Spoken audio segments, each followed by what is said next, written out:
Information Technology Leaders is sponsored by Accenture, a global management consulting, technology services, and outsourcing company that collaborates with clients to help them become high-performance businesses.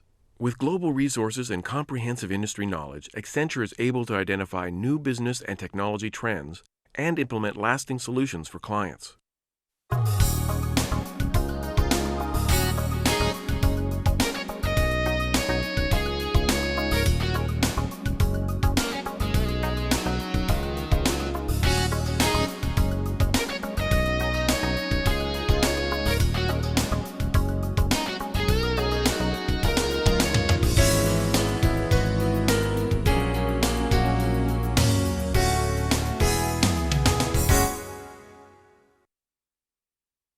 This week on Information Technology Leaders, Gil Wootton, a partner with Accenture.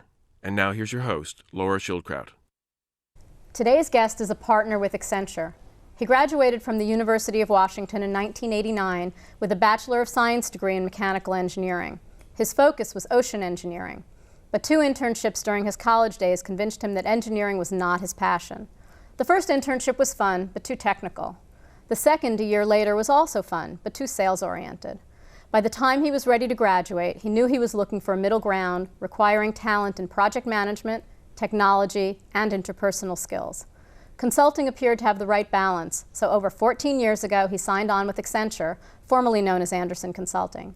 In 2000, he became one of the youngest employees to be made a partner. Please welcome Gil Wootton.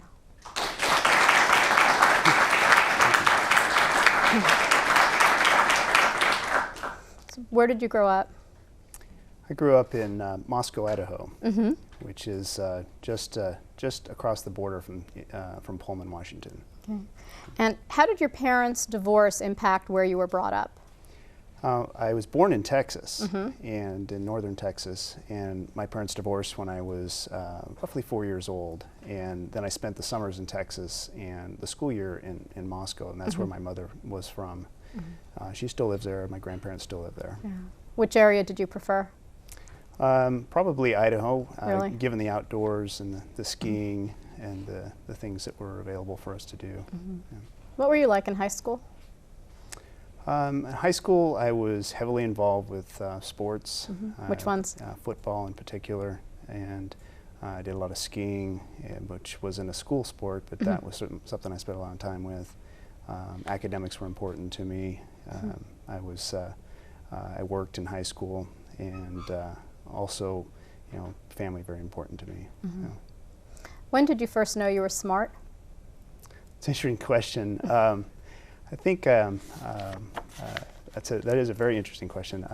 When I was young, I was in some of the, I would guess, the gifted programs, but at the time I didn't realize that was an indication that I was smart. But what did you think it was?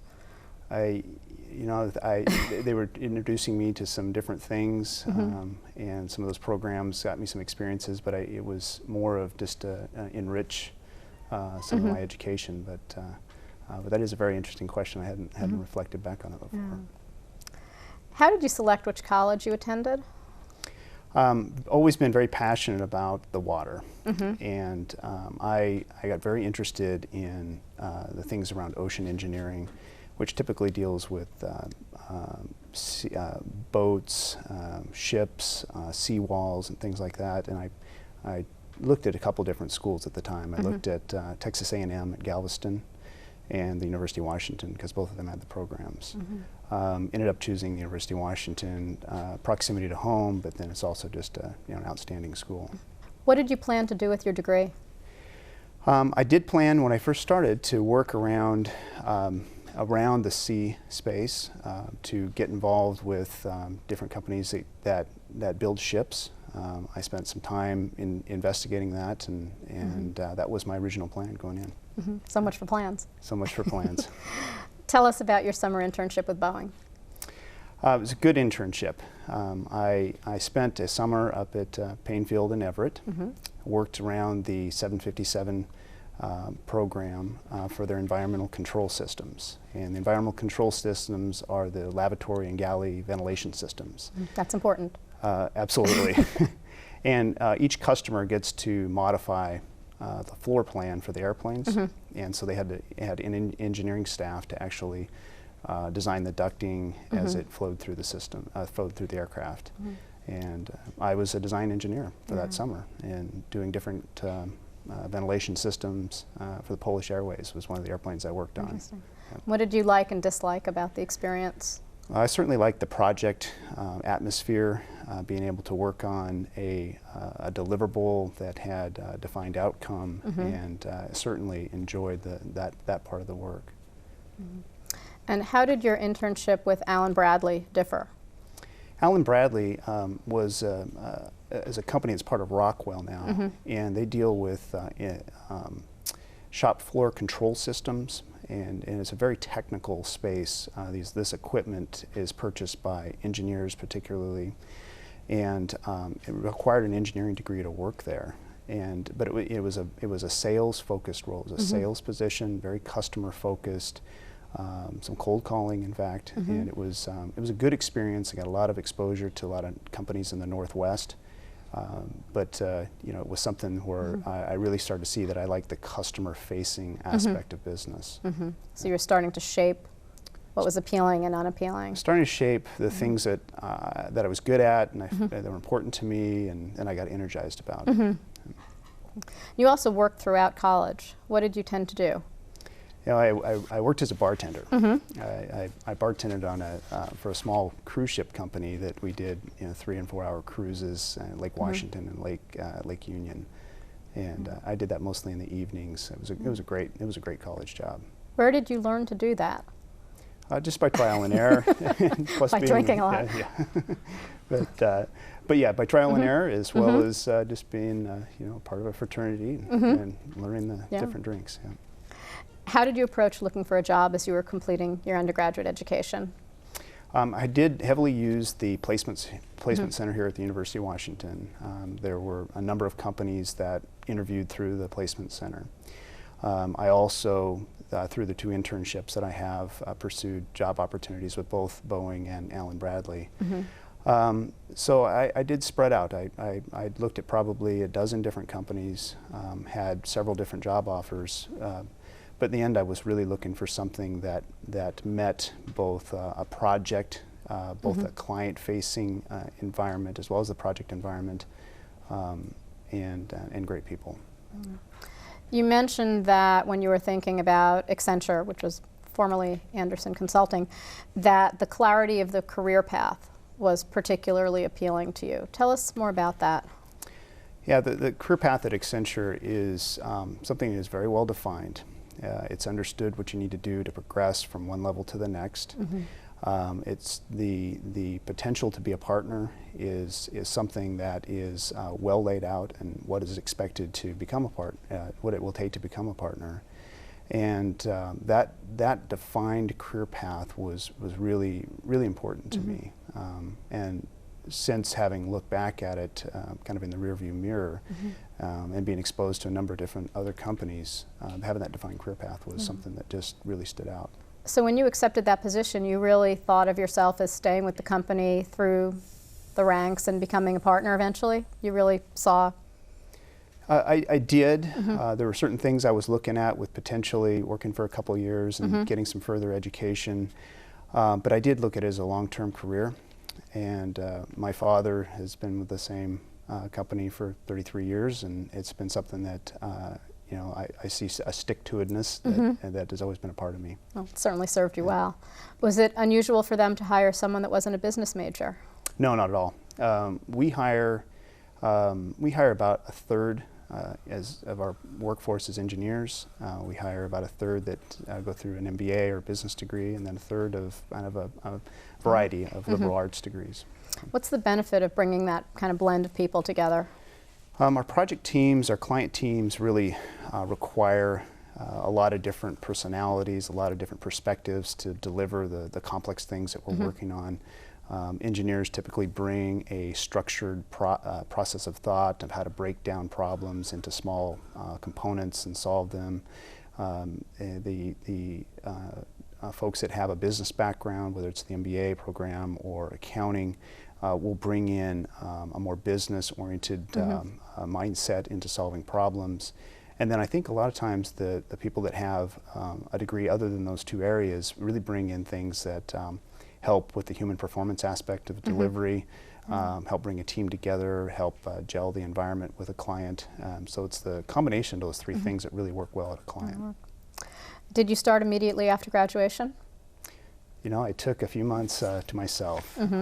I spent, actually I had my job with Accenture, but I asked to start in May. I graduated in December of '89 and chose to move to Sun Valley and spend a winter skiing, and it worked out really well because I was able to take my bartending experience and yeah, well, that's always a plus. and work at night, and was able to ski 6 or 7 days a week for 4 or 5 months. How'd that skiing work out for you? It was great, although I did start Accenture in a knee brace.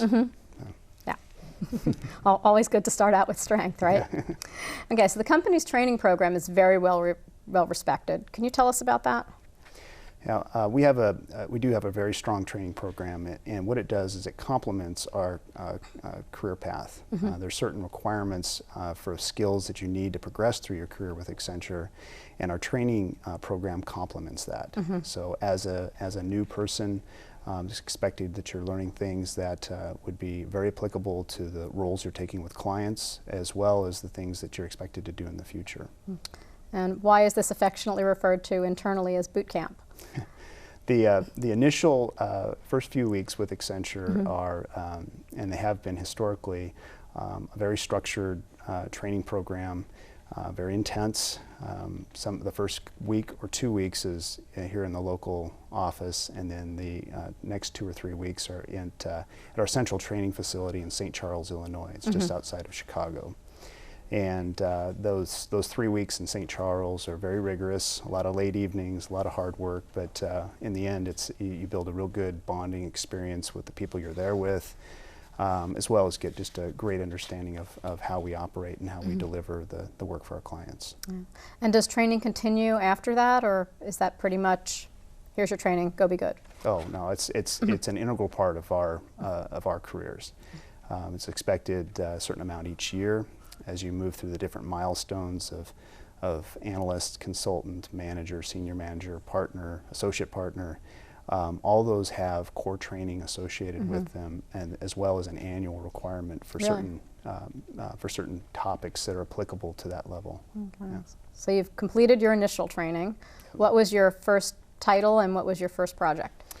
My first title was a staff consultant. We've since changed the title to an analyst. But as a staff consultant, I worked at a company here locally in the Seattle area, a chemical distribution company. Univar is the name of the company. They have a subsidiary called Van Waters and Rogers. And we were helping them with a new large supply chain system to support the 110 locations across the United States. And my role on that was as part of the team that supported the system that we were replacing. And it was a distributed system that ran in different parts of the country, and I did things right out of the chute as was a system administrator, doing system backups and loading tapes and tell us how that works at night. Throughout the evening, 45-minute intervals of setting an alarm clock and making sure I was going up there to reload tapes. So you literally set an alarm clock every 45 minutes, you wake up, you Well, I wouldn't necessarily wake up, but I'd have to go back up there and reload another tape. But this was an operation. It took 7 hours to back up this system at the time. Did you feel that working at Univar as a consultant was different than it would have been if you were working there as an employee?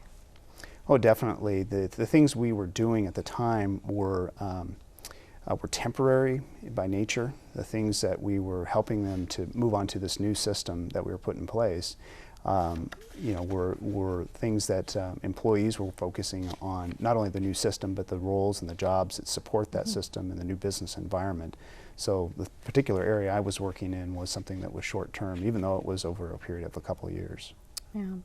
You started doing the system administration, and then eventually you moved on to a project where you were sort of implementing a whole new system. As a consultant, how do you move from project to project and figure out where you're going to go next? And yeah, there's usually 3 points to how someone is staffed on a project. First of all, it has a lot to do with the skill set you've built, the level you're at, the things you've done historically, the things that you could bring to a project or client environment. The second thing is definitely based on demand and what clients are currently starting new initiatives with, whether they're locally or in other locations. And then third is timing, timing of availability. Yeah. So 2.5 years later, towards the end of that assignment, you were promoted from staff consultant to senior consultant. What skills do you think you demonstrated that made you promotion worthy? Towards the end of the period I was at Univar, I was managing several teams that operated the system. So we had a help desk where we had a staff that ran a business hours help desk. We had the technical support group that was doing the administration of the system, as well as I was running a project to do what we called the deinstallation of the system as it was being retired. So I had those three things going on. I was able to manage a team, a series of teams, manage some deliverables, and manage client expectations. That's what led to my promotion to, at the time, was senior, which now is considered a consultant level. So Boeing was your next client for a short period of time. What did you do for them? That was a very short role with Boeing, and that was, I think, back in about '92. And during that time frame, they were looking at some document management systems for their engineering staff. And they were looking at ways of taking their paper-based drawings, and they had a significant amount of paper-based drawings, and they were looking at how to convert those paper-based drawings into digital format that could be stored and retrieved and sorted. And I did some analysis on the different types of software that can be used to do that conversion. It sounds like a cool project. It was fun. That's fun, yeah. So within about a month of completing that project, you were asked to go to a project in Ottawa, Ontario, in Canada. So tell us about the project and spending the winter in Ottawa. This was a totally different environment. This is for the Canadian Armed Forces. And as I mentioned about my work at Univar, there were several of us that built skills around supply chain. And the Canadian Armed Forces was looking to build a new supply chain system to manage all of the materials that the Armed Forces uses, everything from shoelaces and boots to battleships. And we put together quite a large team to work in Ottawa to actually do the design for what this new system would look like. It was interesting that the Canadian Armed Forces delivered the requirements to us in a series of binders, and that binders went, I think, A through AC, and that it was roughly about 5 feet thick as far as the requirements. It was a really significant effort. So. It was a good experience. The winter in Ottawa was something I'll never forget. There was a period of roughly a month where it never got above 30 below. Ooh. That was the high, and unfortunately I just brought my Seattle coat. But it was we had a great time getting to know the area and the Canadian culture.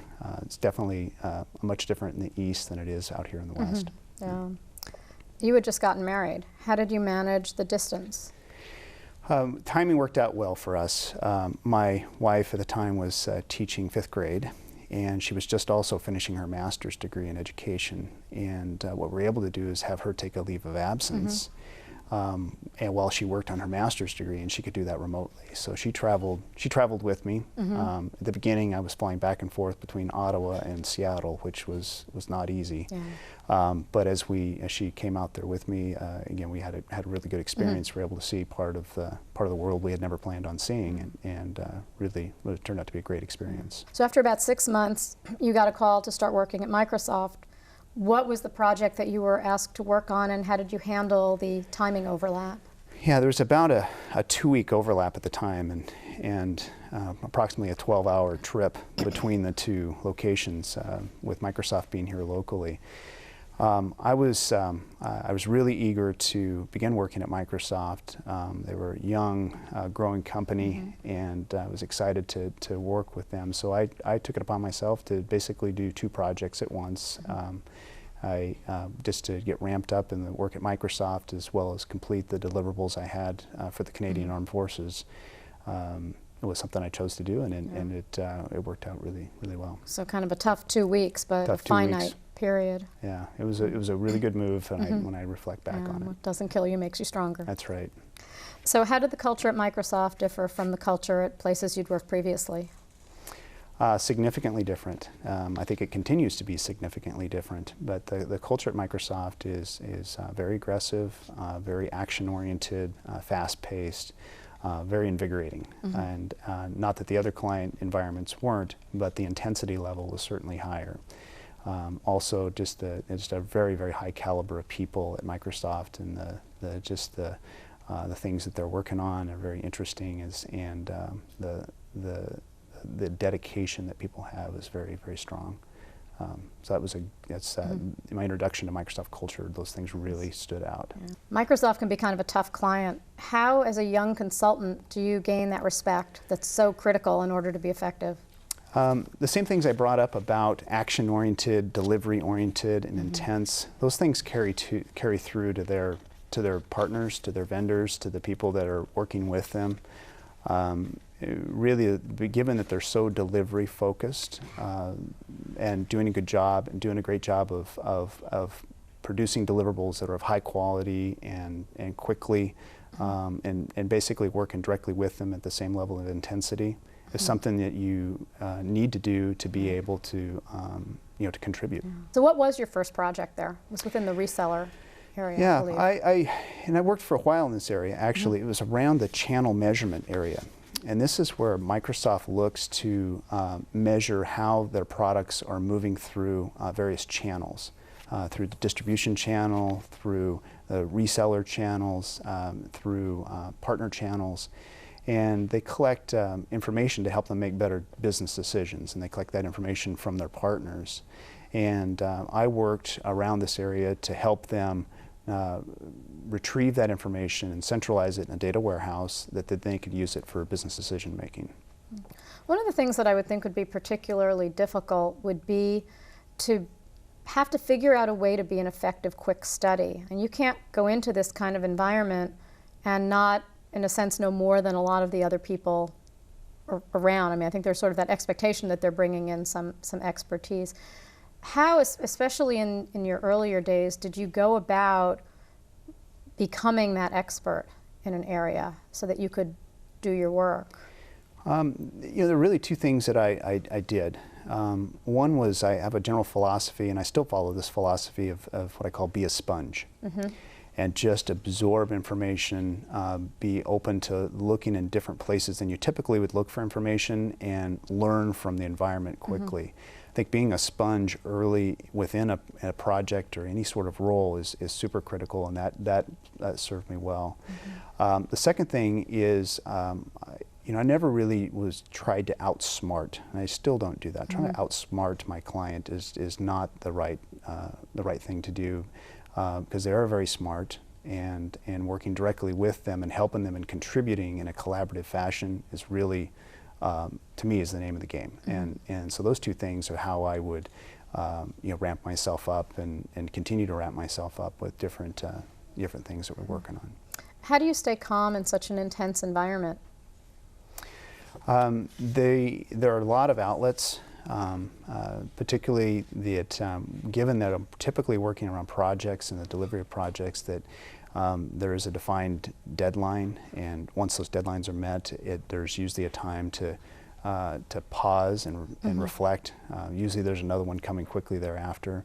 Also, I look at the things that I do within Accenture, around our people development and around our training and around the business operations of our company, as a way to have an outlet that isn't client facing. And then then I like to do things on the side personally that help me spend my time and help me relieve stress and work with the intensity.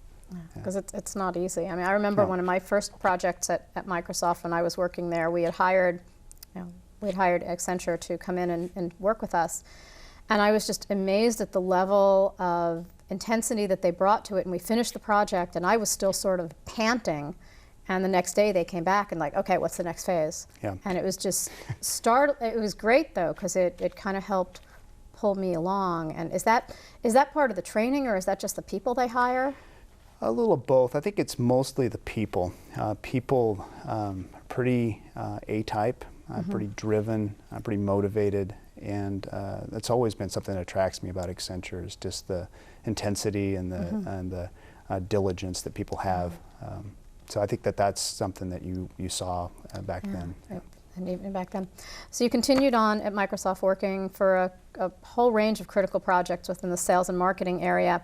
And during this time, this was about 2.5 years after your prior promotion, you were promoted from senior consultant to manager. That's right. So again, what set of skills were you demonstrating that led you to that next level, and how did your job change? How did the level of expectation shift and notch up? At the time I was promoted to manager, I was managing complete projects for Microsoft, and they were a mixture of Accenture people and Microsoft people, in some cases some third parties. And so I was leading some fairly large initiatives within sales and marketing, delivering some of these channel measurement systems. And so I had kind of a full breadth of responsibilities on that systems integration, and that was one of the things that's required to be a manager, is having a full breadth of a delivery. Also a team, being able to manage a fairly complex team, as well as have what I'd say a domain expertise. And this is where I really began to develop my depth of expertise around customer relationship management, or CRM, was around channel data and how that customer data is used for managing customer relationships.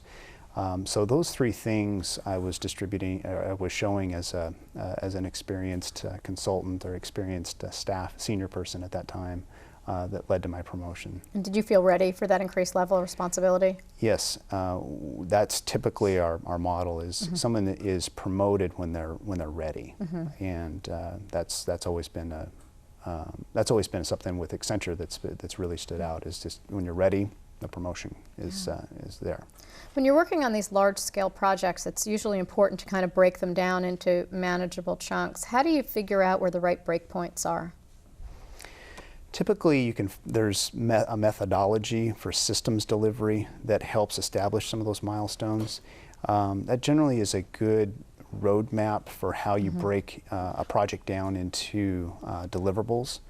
But that's kind of the school textbook answer. Right.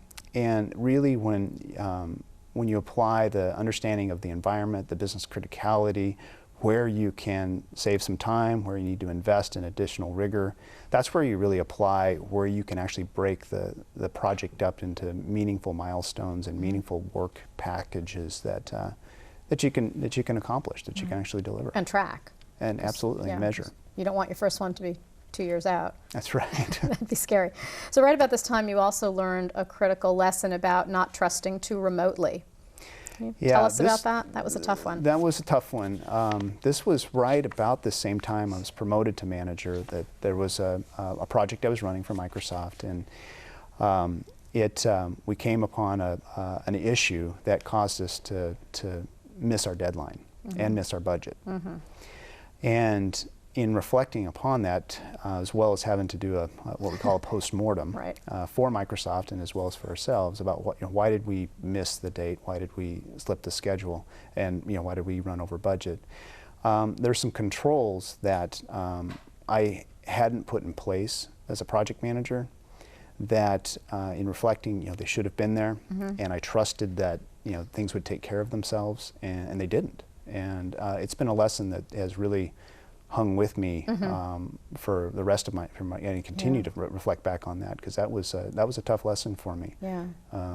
It cost a lot of money. It was an expensive mistake. Yeah, and a good learning experience, but also you can't have too many of those. And that's right. It's not something you want to repeat. Right.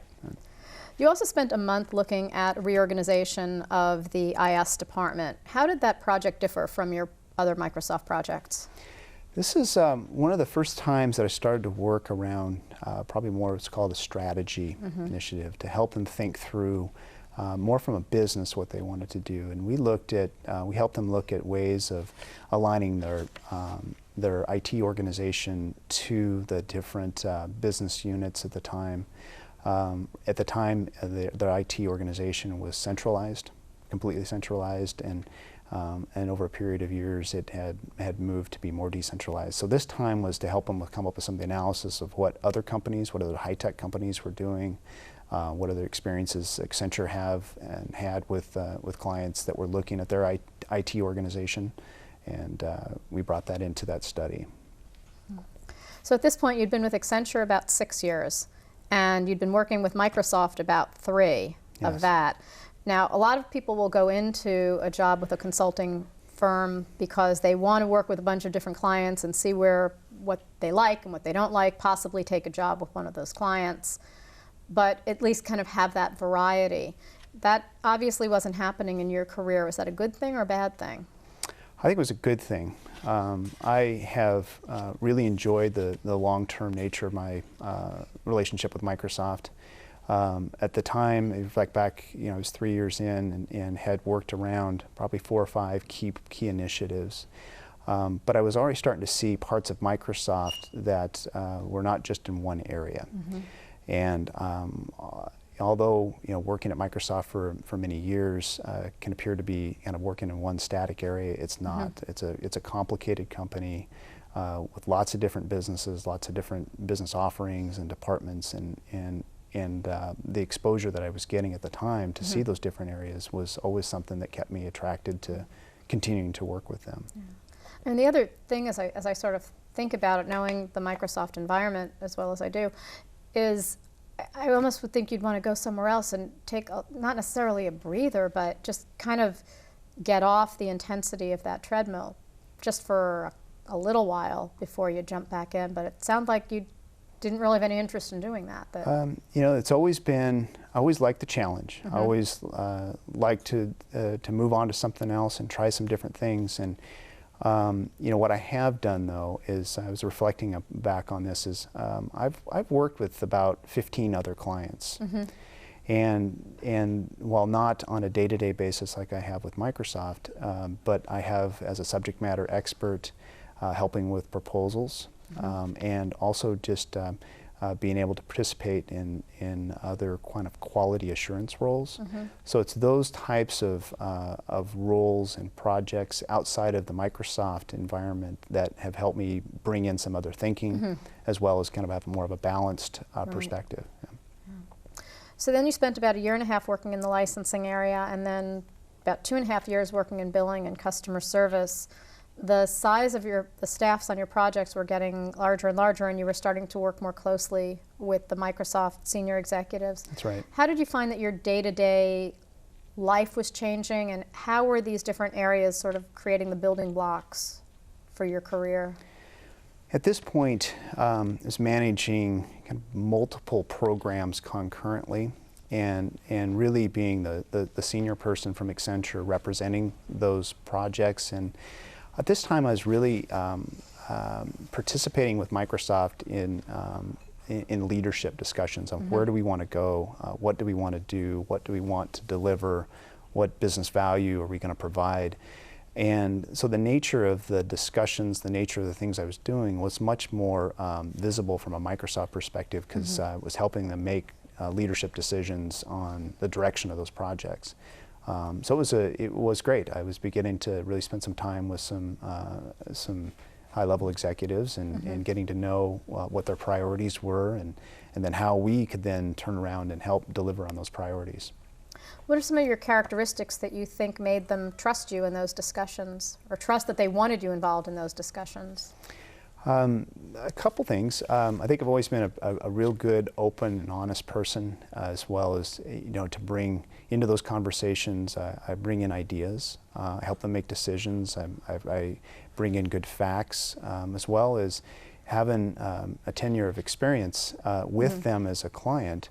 Actually able to bring in experiences from across Microsoft that maybe in many cases that individuals haven't had that exposure themselves. And then during this time, you were also promoted from manager to senior manager. Yeah, that's right. And was this promotion as significant as the other ones? It wasn't as significant at that time. It was more of a tenure-based promotion. It since has turned into at Accenture an actual promotion point. Then it was as after about 3 years as a manager, you were considered a senior manager. Although the roles and the responsibilities changed along with the the move into being a senior manager, but it wasn't a real crisp promotion point. Were you very conscious at this point of what the additional things you would need to do in order to make partner? Because now it was kind of getting within reach. There was maybe. At the time, it wasn't like, it didn't just jump out at me as being, hey, here are the 4 things I need to do to become a partner. It kind of evolved naturally. There were some things that I was doing with helping position Accenture to help deliver these projects, business development, to actually figure out what the scope and delivery and pricing and approach would be and how to build a team. Those things started to come real natural for me as a senior manager, and I enjoyed them. It was a part of the job that I really started to kind of take off with. So they weren't really kind of laid out as expectations at the time that, hey, you need to do these types of things to become a partner. I was just started to do them. It sounds like you were sort of groomed for it anyway. Yeah, potentially. In a way, yeah. How important is it to stay technical as you start to become more senior? Having a broad base of understanding of different technologies and the application of technology is always important. If you get too far removed from the reality of the technology components of the IT space, it's very hard to make good decisions on how Accenture can provide services and what's the right recommendation for a client. So you can't get too far. It just isn't right. During this time, you also started to become an e-commerce expert. How has that impacted your career? That was probably, in looking backwards, one of the most important things that I did from a skill perspective. I started working with Microsoft to do some of the things around online activities, web-based activities, really before the phrase e-commerce came around. So the things that I was working with Microsoft on to help them with delivering their online needs, really, as Microsoft has done and time again as leading the industry, I was becoming an e-commerce expert. And that e-commerce expertise was something that other companies really needed to get their online initiatives launched. It was the beginning of the kind of the .com era.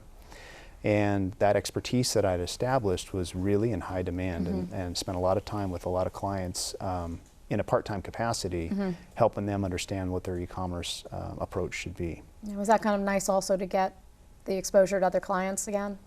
To get that into your... It really was, because I got to see and visit with and spend time with, I think, about a dozen or more clients at that time, just helping them with this approach. And then also with Accenture, I put together, and it was kind of a knowledge champion for the creation of an e-commerce project management school that was to be delivered to most of the managers at that time.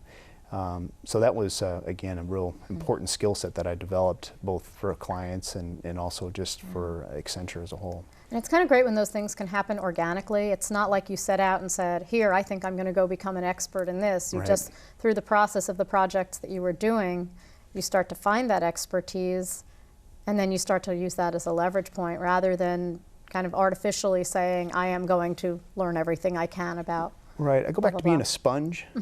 At the time, if you just kind of learn, absorb the environment, I learned a lot about e-commerce, not just to specifically get a task done, but to actually how it was applied in a business arena. And so it wasn't necessarily a positioning for career growth. It was because I was so interested in understanding how that was going to affect business. So because you needed more pressure in your life, you ended up becoming the program manager for the internal Windows 2000 rollout. What was involved in that project? Well, Microsoft has a concept of what they call dog fooding. And this is basically to run their business on their products. And with Windows 2000, which was really a huge release for Microsoft of the server-based version of Windows, as well as the desktop version, they wanted to make sure that they were running their company on that platform as it was released to the public. And I took on a role working with their CIO to help them deploy this across many, many business systems, many desktops, redid their network infrastructure to use the Windows 2000 platform. It was a very exciting time. It was a very visible initiative because of the importance of Windows 2000. And it was a very senior experience for me, working directly with the CIO to do this. Lots of pressure? Lots of pressure. Lots of, because of the need to have the company running on it in timing of the launch. So we're now in late 1999, and things started to get particularly interesting for you and for the company. What was going on? 99 was a really interesting time for me. You know, really on three fronts. With my family, I've just had my third child, and my third child has some vision problems. So that was something that was heavily on my mind, as well as Accenture on another front. It was going through an enormous amount of change. You know, at the time, it was still Anderson Consulting, and we were in a process of going through arbitration to separate from the umbrella company of Arthur Andersen. And that was, there was a lot of activity around that. I wasn't exposed to much of it, but it certainly created an environment that, you know, we were in motion there. We also had some changes in our career model. At that time, the career path was senior manager to associate partner to partner. And what Accenture moved towards was a promotion point from senior manager directly to partner or associate partner. And that was something going on within our company. And then with Microsoft, I was working closely with the CIO and did a great job on this on the Windows 2000 deployment and built a good relationship with him. And he offered me a job, a senior job, working for him to do some customer-facing aspects of IT to continue this process of using their products internally to showcase for delivery. So I was faced with a really difficult decision. Now, this wasn't the first time that you'd been invited to jump over. No, but this was the first time you really thought about it in a serious way. I've been offered jobs along the way and worked with different organizations, and they were always very interesting. But at the times, I was always just continued to be interested in learning more and doing more with Accenture and just the experiences I was getting. At this point, this was a senior level position. It was you know, it was something that I really had to think through because of the nature of the job being direct for the CIO, as well as just a major change of direction from what I was currently on. It was a tough decision, really a tough decision. Well, obviously you decided to stay with Accenture. What were some of the factors that led you to make that decision? In the end, I really had to just kind of sit back and think about what did I want to do long term, and what did I like about my work experience and the things that I saw in front of me. And what I really got back to was I really enjoy the customer-facing aspect of the work I do at Accenture, and working directly with clients, working to help them solve their problems. And you know, and then also some of the changes within Accenture about the earlier promotion point to partner were attractive to me. Was something that really, you know, aligned with my interests around clients, and I decided that, you know, I really wanted to be a partner, and that's what was my final deciding point, and it turned out to be a great decision. Yeah, I want to be a partner, and I can see it. Yes, because it was closer. Well, a year later, as I said, at the age of 33, you were promoted to partner, and you'd said that this was a combination of timing, luck, and good performance. I assume not in that order necessarily. Right. Did you find that you felt differently at the company now? Definitely.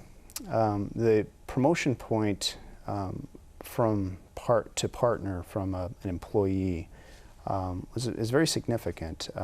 You move from being an employee to being an owner-operator of the company. And it's your business, and it's your business to make it, continue to make it healthy and to grow the business and drive our business. It's basically like starting a second career. Your mindset does change dramatically from moving to being an employee to an owner-operator. Now, for a lot of people, when they get to partner, it means that they're more involved in selling projects. But obviously, that wasn't the case for you, because you had been selling so much work.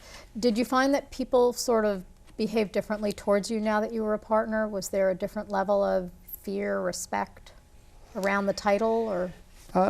Occasionally, I do run into that. There's certainly people that I work with, both at Accenture and with my clients, that have known me for many years, and that relationship basis has carried through from title to job change to role change. But certainly, when I interact with people for the first time, and depending on how I'm interacting with them, they may see this as a sales-oriented discussion, and I typically do not enjoy a sales-oriented model. I like to solve problems and provide services to solve those problems. And then I have internally within Accenture, it's definitely an important role, and given a lot of merit. Tell us about the Expedia effort. It was a big project. Yeah, Expedia has been a client of mine for 4 or 5 years now, and they, as you probably are aware, were part of Microsoft. And they spun off from Microsoft, became a separate entity, and then have been now, they're a wholly owned subsidiary of Interactive Core. And so I worked real closely with a couple of the executives there, and one of the things that they needed to do early in their separation was actually move on to their own business infrastructure, the systems that they needed to run their business, the ERP systems and customer relationship systems and network, and we helped them do that separation of Microsoft's business infrastructure. Was that a fun project? It was great. Yeah, Expedia is a great environment, some very fun people. They had a good common goal to work towards to get up their infrastructure so that they could be more autonomous, and it was a great experience. As a partner, you don't really have the luxury anymore of focusing your full attention on any one project at a time. I think when we spoke, you said that you generally have 6 to 10 teams of people at any given point in time working on fairly large projects. How do you figure out how deep you need to get on any given project in order to make sure that everything is going the way it needs to go? Yeah. It does vary by the type of initiative we're working on. If an initiative is more strategy oriented, where we're helping establish kind of a business direction and the operational strategy to support that business direction, I'm heavily involved in the knowledge capital, the thinking through of the strategy and what the outcome should be. So that's something where I feel like I contribute at the detail level within a project, and that's basically helping formulate a strategy. On a complex delivery of a operational environment or a system or other types of projects, I typically work directly with a senior manager from Accenture that's running that particular initiative, and in that model I'm more of a coach, as well as I help establish controls around financials and around schedules and around expectations for quality, and I help work with that senior manager to drive those controls into the delivery that they're working with on the particular project. Do you find it easy to trust, or do you tend to be a bit of a control freak? You have to trust. You have to trust but the way you trust is have controls that you can put in place and manage too. If you micromanage at the partner level, you'll never be able to scale. It's just not possible. There's too much going on, and you have to trust the fact that people will do a good job, and they've been trained, they've done delivery themselves. It's not that you need to manage the day-to-day activities. It's also a very good career experience for the person that's in that leadership role. If you're not micromanaging them and give them the room to grow, they typically will swell to take on that additional set of responsibilities. Well, talking about careers in general, you focused a lot of your efforts on recruiting, and that's been really important to you, particularly at the University of Washington. Why has that participation been so important to you throughout your own career? I've always been super interested in building people at Accenture, building their careers, motivating them, establishing morale, and the first part where that starts is recruiting them into Accenture.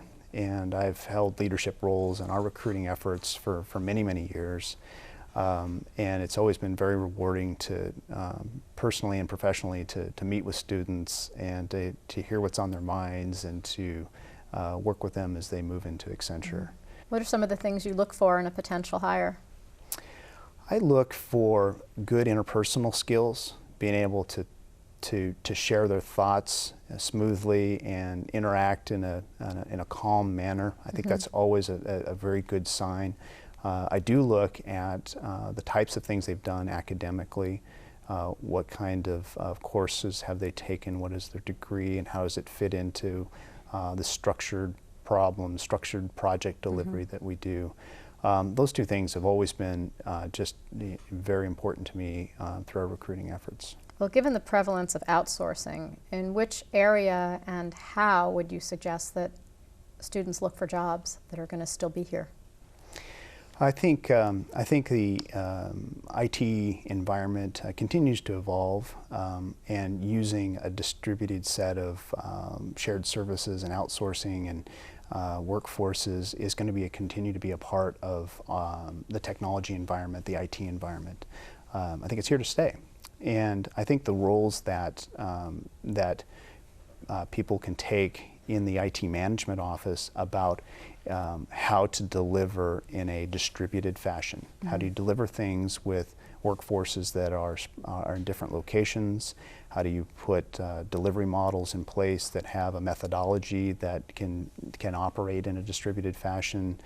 I look at the IT professional in the future as being someone that can orchestrate the delivery of a complex initiative that has, all the team is not all in one place. And I think that's the skill set that is really going to be in high demand. And that's hard. It's very hard. It's very hard. So you've been doing this kind of thing a long time. I'm sure you'll sit down with somebody and your instincts will start to take over. You talked about some of the things you look for. What are some of the things that you've seen that make you immediately go, not for us? Things that typically are red flags for me are when people are too full of themselves. That typically is a big red flag. Also, if I'm sensing a lack of confidence.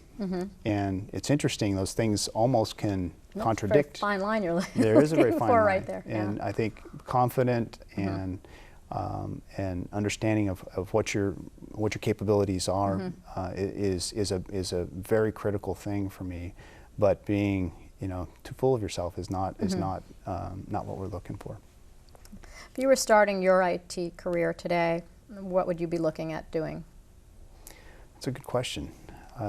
I would really look at how can the role of IT continue to drive business benefits, and how does it fit within business outcomes versus the pure delivery of a technology project. And I would ingrain that thinking about business outcomes in the type of work I was going to do, and how do you measure business outcomes, the customer satisfaction, revenue growth, employee satisfaction, different business outcomes that are critical, and how do the things that you do. So the roles that I think are really emerging are those folks that can manage business outcomes, and what are the types of entry-level jobs can you do that kind of build up your career towards those business outcomes. How do you build a strong team? What do you look for in the players?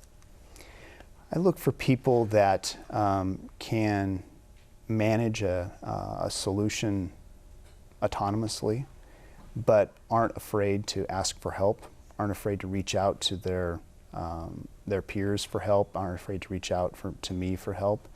I look for someone that can kind of own the delivery end to end, but do know when to call in others. That's something that's I think is just critical for delivering the kinds of work that we do.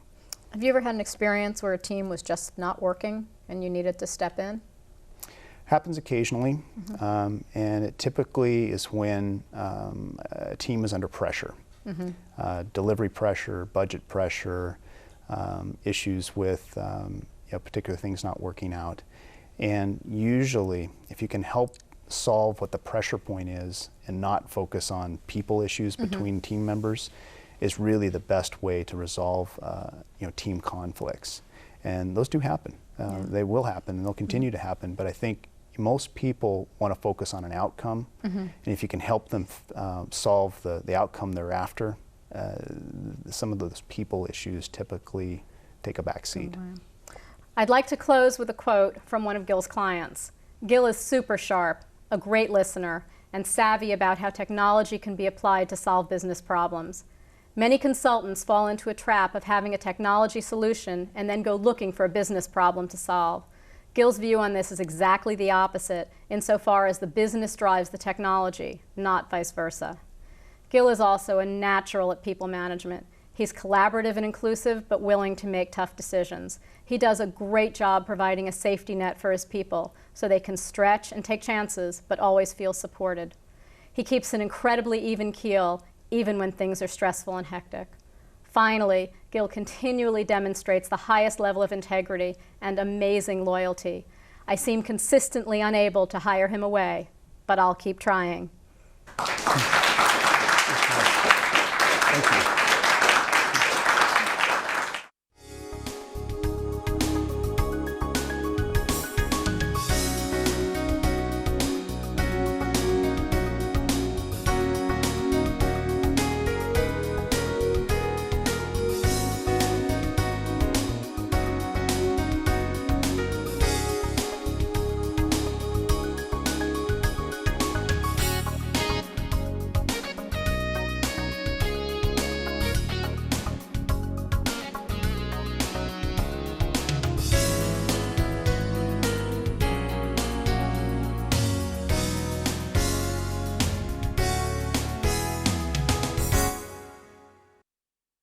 Information Technology Leaders is sponsored by Accenture, a global management consulting, technology services, and outsourcing company that collaborates with clients to help them become high-performance businesses.